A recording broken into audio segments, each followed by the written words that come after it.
আর এবার বঙ্গ বিজেপিতে গ্রেডেশন প্রথা, পারফরমেন্সের ভিত্তিতে গ্রেড দেবে কেন্দ্রীয় নেতৃত্ব। আরো একবার আপনাদেরকে জানাবো, পাখির চোখ 2026। আর এইদিকে বঙ্গ বিজেপিতে এবার শুরু হতে চলেছে গ্রেডেশন প্রথা, পারফরমেন্সের ভিত্তিতে গ্রেড দেবে কেন্দ্রীয় নেতৃত্ব।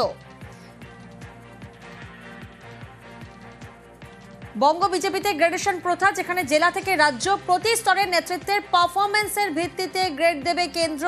সুস্মিতা প্রতিনিধি আমাদের সঙ্গে রয়েছেন। সুস্মিতা, কিভাবে কেন্দ্র তরফ থেকে গ্রেডেশন প্রথা চালু হচ্ছে এবং শুধু কি জেলায় জেলায় কি হচ্ছে এই পুরো ব্যাপারটা? দেখো, শুধু জেলার স্তর নয়, জেলা থেকে রাজ্য, বুথ থেকে কোর কমিটি, প্রত্যেকটি স্তরের নেতাদেরকেই পর্যবেক্ষণ রাখবে এবার বঙ্গ বিজেপির কেন্দ্রীয় পর্যবেক্ষকরা। শুধু পর্যবেক্ষণে রাখবেন তাই নয়, পর্যবেক্ষণে যে পারফরমেন্স রয়েছে তাদের, সেই পারফরমেন্সের ভিত্তিতে দেওয়া হবে গ্রেড। এবং আগামী 16 থেকে 22 পর্যন্ত জেলা পর্যায়ে বুথ কমিটির সদস্যদের প্রশিক্ষণ দেওয়া হবে। এই সময়কালেই 15,000 বুথের ভেরিফিকেশনের কাজও হবে।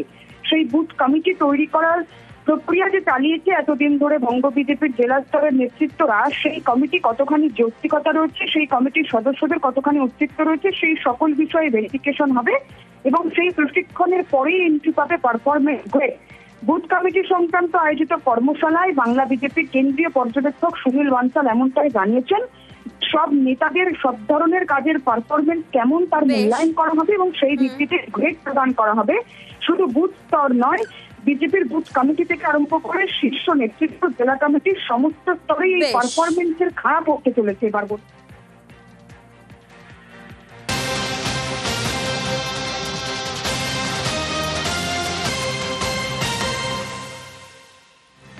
কলকাতা বন্দরে জমি বেদখল, 170.4 একর জমি দখলের অভিযোগ সামনে আসছে।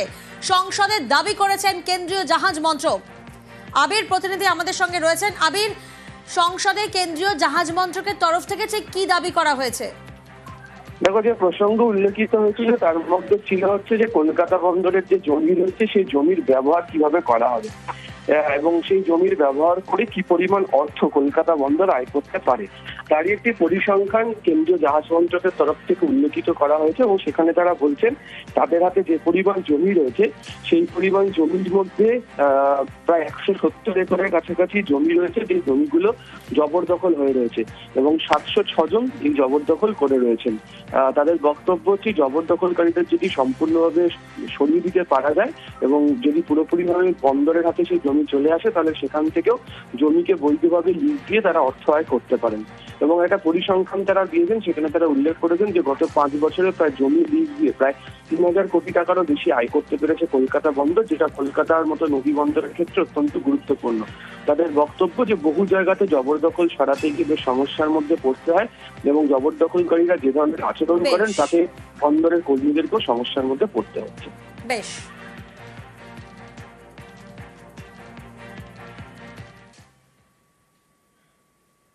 ভুটানের নদীর জলে ভাসে উত্তরবঙ্গ, তাই ইন্দো ভুটান রিভার কমিশন চাই রাজ্য। এতেও না করে দিল কেন্দ্র। ঘাটালের পরে এবার ইন্দো ভুটান রিভার কমিশনেও কেন্দ্রের না, রাজ্যসভায় তৃণমূল সাংসদের প্রশ্নে জানিয়ে দিল জলশক্তি মন্ত্রক।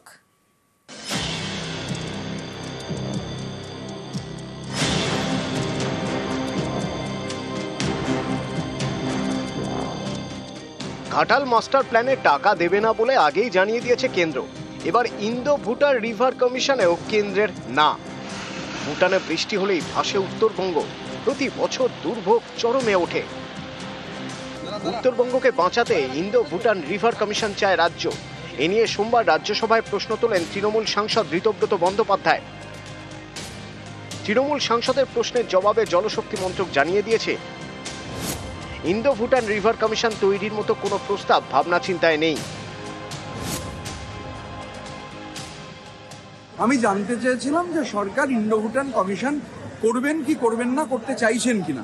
পরিষ্কার, মানে যে ঔদ্ধত্যের সঙ্গে জবাব দিয়ে দেওয়া হয়েছে এক কথায় না, কোনো প্ল্যানিংই নেই করা। নির্বাচিত মুখ্যমন্ত্রী বারবার দাবি করছেন, চিঠি লিখছেন প্রধানমন্ত্রীকে, বিধানসভার রেজলিউশন করছে, সরকারের কোনো হেলদোল নেই। ইন্দো ভুটান রিভার কমিশন কতটা গুরুত্বপূর্ণ গত বছর নীতি আয়োগের বৈঠকে তা নিয়ে সরব হন মুখ্যমন্ত্রী মমতা বন্দ্যোপাধ্যায়। বেশ কয়েকবার কেন্দ্রকে রাজ্য চিঠি পাঠিয়েছে বলেও দাবি।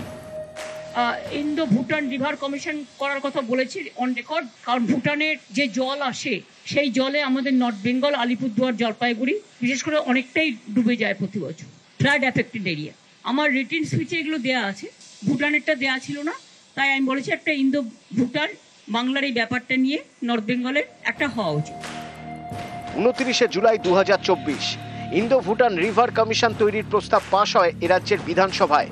এই রিভার কমিশন তৈরির বিষয়েই এবার না করে দিল কেন্দ্র। আজকে ইন্দো বাংলাদেশ রিভার কমিশন আছে, ইন্দো নেপাল রিভার কমিশন আছে, তাহলে ইন্দো ভুটান রিভার কমিশন কেন হবে না? এত এত জনপ্রতিনিধি এখান থেকে আশীর্বাদ পেয়েছে, ভারতীয় জনতা পার্টির কেন্দ্রের জনপ্রতিনিধি, রাজ্যের জনপ্রতিনিধি, সেখানে আমাদের কেন্দ্রীয় সরকারের এই অবদান, মানে বারবার করে এটা প্রমাণ হচ্ছে যে কেন্দ্র সরকার বাংলা বিরোধী। ভারতের প্রতিবেশী দেশ ভুটান। ভুটান থেকে একাধিক নদী এসে ঢুকেছে জলপাইগুড়ি ও আলিপুরদুয়ারে। জলপাইগুড়ি দিয়ে বয়ে গিয়েছে জলঢাকা, ডায়না, সুকৃতি এবং রেতির মতো নদী। অন্যদিকে আলিপুরদুয়ারের উপর দিয়ে গিয়েছে তোরসা, রায়ডাক, সংকোচ, কালজানি। ভুটানে বৃষ্টি হলে এই নদীগুলি ফুলে ফেঁপে ওঠে, ভাসিয়ে দেয় উত্তরবঙ্গের বিস্তীর্ণ এলাকা। এর মোকাবিলাতেই ইন্দো ভুটান রিভার কমিশন চায় রাজ্য সরকার, যা তৈরি হলে ভুটানে রেইন গেট স্টেশন বসানো হবে।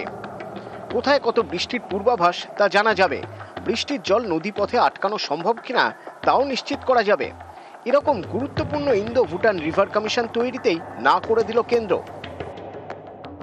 এটা সদর্থক পদক্ষেপ নয়। যে কোনো আন্তর্জাতিক নদীর ক্ষেত্রে যে সমস্ত দেশের মধ্যে দিয়ে নদীগুলি প্রবাহিত হয় সেই দেশগুলির মধ্যে একটা বোঝাপড়ার প্রয়োজন। যদি না হয় তো সমন্বয়ের অভাব হবে, হঠাৎ করে হয়তো আবার নেমে আসবে। গত জুন মাসে ঘাটাল মাস্টার প্ল্যানের জন্য রাজ্যকে টাকা দেওয়া হবে না বলে জানিয়ে দেয় জলশক্তি মন্ত্রক। এবার ইন্দো ভুটান রিভার কমিশনেও না। বাংলার ওপর বিমাতৃসুলভ অ্যাটিটিউডের প্রধান, সেখানে উত্তরবঙ্গ দক্ষিণবঙ্গ ভাগ নেই। বাংলার হলেই তার প্রতি তারা স্টেপ মাদারলি অ্যাটিটিউড করে।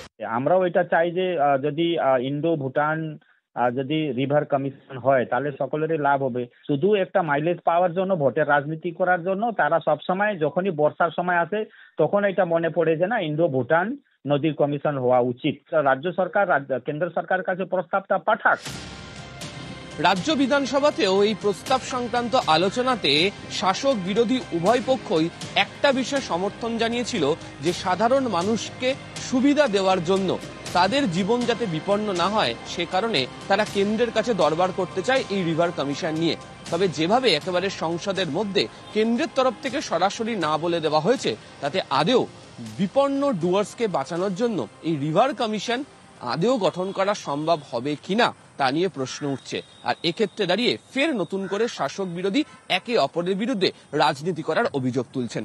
ক্যামেরা কুণাল চৌধুরীর সাথে আবির ঘোষাল, নিউজ 18 বাংলা, কলকাতা। টানা বৃষ্টি, নাগারে বৃষ্টি আর তার জেরে মালদার ছবি আপনাদেরকে দেখায়। দেখুন, মালদায় বাঁধ ভাঙলো। ভূতনির দক্ষিণ চণ্ডীপুরে বাঁধ ভেঙে গেছে, যার জেরে গ্রামে ঢুকছে গঙ্গা ফুলাহার নদীর জল। জলমগ্ন নদী পাড়ের একাধিক গ্রাম, বিপদ সীমার উপর দিয়ে বইছে গঙ্গা। প্রতিনিধি সেবক আমাদের সঙ্গে রয়েছেন। সেবক, স্থানীয়রা এই পরিস্থিতি কিভাবে সামাল দিচ্ছেন আর প্রশাসনের তরফ থেকেই বা কি পদক্ষেপ নেওয়া হচ্ছে?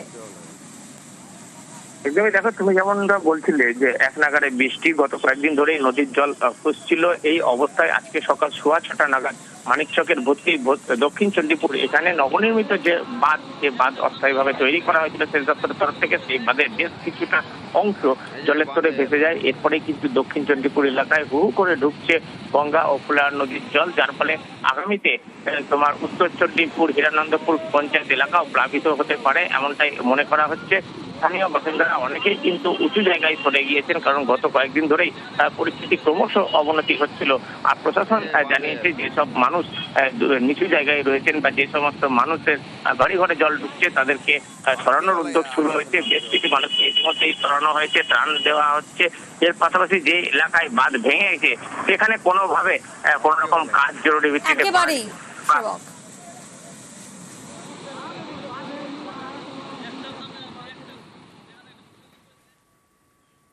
ভূতনিরটা এই ছবি আমরা দেখলাম, টানা বৃষ্টি, নাগাড়ে বৃষ্টির জেরে। আর আরামবাগের কি পরিস্থিতি দেখুন। আরামবাগ, সেখানে জমা জল নামলেও কিন্তু চাষে ব্যাপক ক্ষতি হচ্ছে, কারণ জমা জলে খেতেই ফসল পচে যাচ্ছে।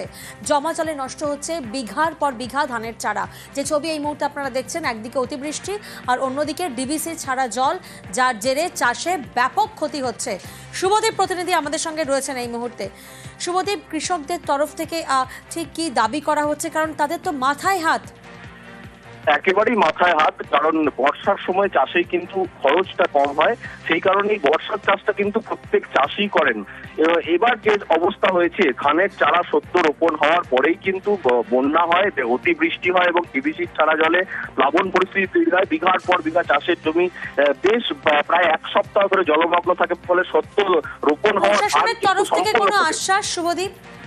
অবশ্যই প্রশাসনের তরফ থেকে আশ্বাস দেওয়া হয়েছে যে যেহেতু রাজ্য সরকারের শস্য বীমা রয়েছে, সেই বীমার আওতায় চাষিদের আনা হচ্ছে এবং সরকারি তরফ থেকে কিন্তু ক্ষতির যে পরিমাপ, সেই পরিমাপ করে পাঠানো হয়েছে রাজ্যে। বেশ, ধন্যবাদ শুভদীপ।